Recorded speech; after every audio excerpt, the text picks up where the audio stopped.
ঢাকাতে ব্যাপকভাবে কাওয়ালি উৎসব হচ্ছে। তো কাওয়ালি এটি একটি পাকিস্তানি সংস্কৃতি। ভারতেও কাওয়ালি হয়, বিহারীদের মধ্যে কাওয়ালি হয়। তো এই কাওয়ালি সংস্কৃতিটাকে আমাদের দেশে সাধারণত এই পাকিস্তানি সংস্কৃতি হিসেবে মনে করা হয়, যেটা সবসময় ঢাকা শহরে হচ্ছে শিয়াদের মধ্যে হয়, কিন্তু এটা মহল্লা কেন্দ্রিক, পাড়া কেন্দ্রিক বা এলাকা কেন্দ্রিক এই কাওয়ালিটা হচ্ছে। বা বড়জোর দেখা গেল যে নুসরাত ফতে আলী খানকে দাওয়াত করে আনা হলো, এনে ঢাকা ক্লাবে এই কাওয়ালি হলো। কিন্তু পাবলিকলি আমাদের দেশে কাওয়ালি কল্পনাই করা যায় না।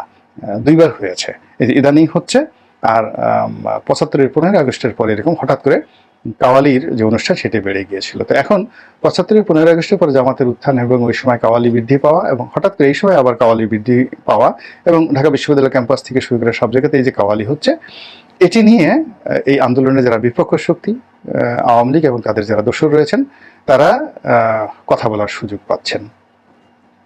এরপর আরো গুজব, এটা সত্য বা মিথ্যা জানি না, যে টিএসসিতে ওয়াজ হবে এবং সেখানে মিজানুর রহমান আজহারি ওয়াজ করবেন, এই ধরনের কথাবার্তা।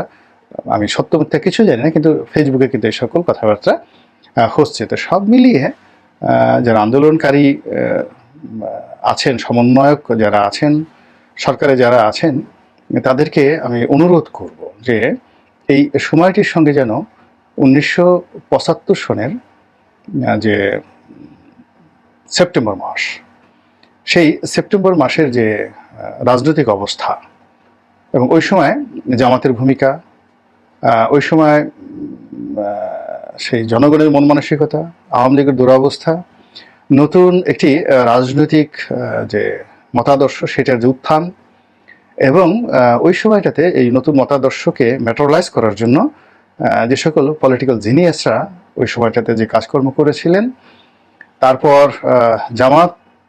জামাতের মধ্যে যে গ্রুপিং তখন ওই সময়টাতে শুরু হয়েছিল, রাজাকারদের মধ্যে যাদের বিরুদ্ধে রাজাকারের অভিযোগ ছিল তাদের মধ্যে যে গ্রুপিং ছিল, সেনাবাহিনীর মধ্যে যে গ্রুপিং ছিল, জাসদের মধ্যে যে গ্রুপিং ছিল, সব মিলিয়ে ১৯৭৫ সনের যে সেপ্টেম্বর মাস, তো সেপ্টেম্বর মাসের যে ঘটনাপুঞ্জি এবং ওই সময়ের যারা পলিটিক্যাল জিনিয়াস রয়েছেন, মিলিটারি জিনিয়াস রয়েছেন, ওই সময় যারা ব্যক্তিবর্গ ছিলেন এবং যারা জামাত নেতা ছিলেন, তারা পুরো পরিস্থিতিকে কিভাবে সামাল দিয়েছেন, সেই ইতিহাস থেকে শিক্ষা নিয়ে এখন এই ২০২৪ সালের যে সেপ্টেম্বর মাস আছে, এই সময়ের ঘটনাপুঞ্জি এবং বাস্তবতা যদি মূল্যায়ন করে সেইভাবে ব্যবস্থা নেওয়া না হয়, তাহলে কিন্তু কোনো পরিস্থিতি কারো নিয়ন্ত্রণে থাকবে না।